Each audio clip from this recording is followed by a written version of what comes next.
नमस्कार दोस्तों, मैं डॉक्टर रेणु सिंह गहलोत, रेणु IVF व गहलोत हेल्थ केयर कानपुर से।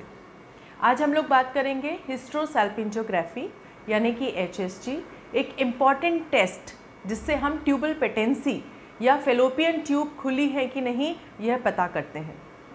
जब भी कभी कोई इनफर्टिलिटी का पेशेंट हमारे पास आता है तो यह एक प्राइमरी इन्वेस्टिगेशन है, यानी कि वह कुल 3 पहली इन्वेस्टिगेशन में इम्पॉर्टेंट इन्वेस्टिगेशन है जिससे हमको यह पता लगता है कि इस पेशेंट की ट्यूब खुली है कि नहीं।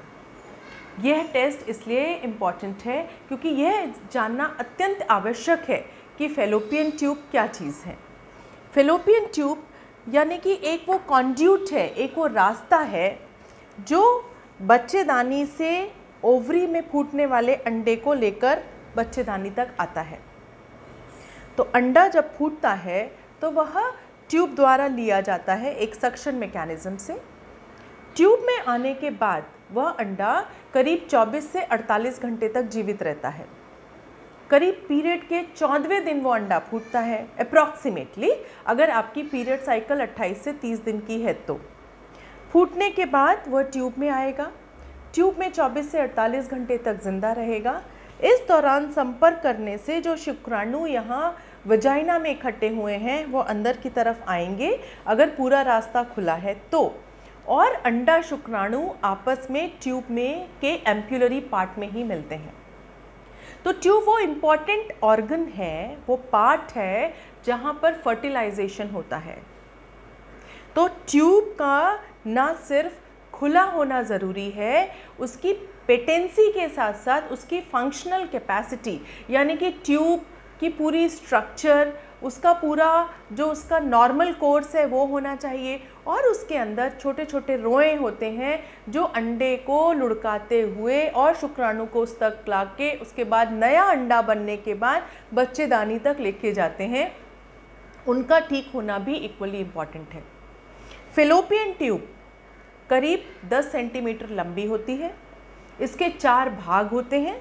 फिम्ब्रियल एंड जो ओवरी के पास है, एम्पुलरी एंड जो थोड़ा सा चौड़ा होता है, हल्का चौड़ा 2 से 3 मिलीमीटर मात्र, और बाकी जो है वो इस्थेमिक एंड जो यूट्रस में अंदर जा रहा है, और कॉर्नुअल वो एंड है जो बच्चेदानी के अंदर से हमें एंड दिखाई देता है, that is cornual and.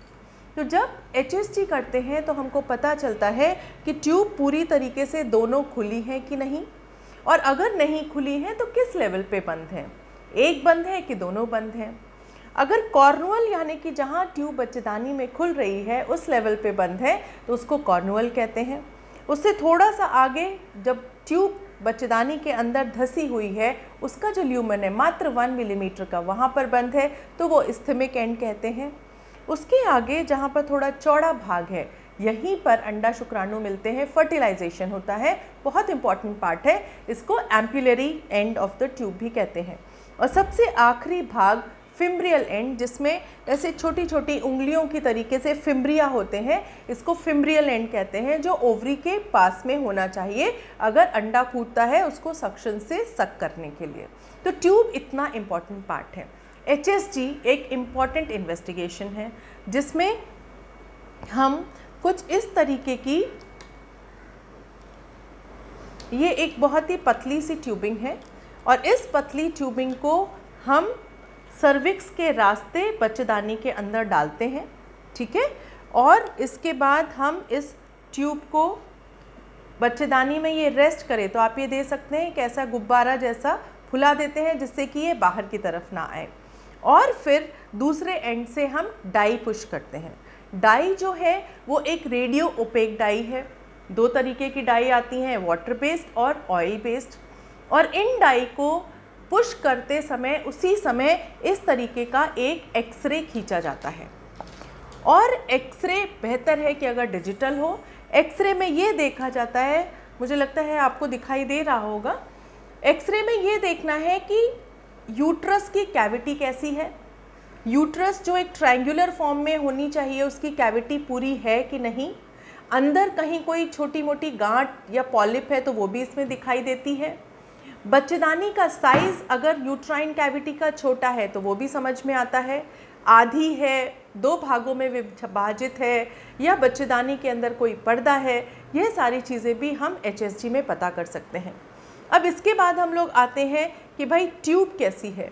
Tube की पूरी लेंथ हमें दिखाई देनी चाहिए दोनों ही तरफ। इसमें एक तरफ की ट्यूब आप अच्छे से देख पा रहे हैं, एक तरफ की ट्यूब की लेंथ नहीं दिख रही है, यानी कि हो सकता है यह ट्यूब एक लेवल पे बंद हो। और इस तरफ जो आप देख पा रहे हैं कि ये ट्यूब की पूरी लेंथ खुली हुई है और यहाँ से डाई निकलती हुई हमें पेरिटोनियल कैविटी में दिखाई दे रही है।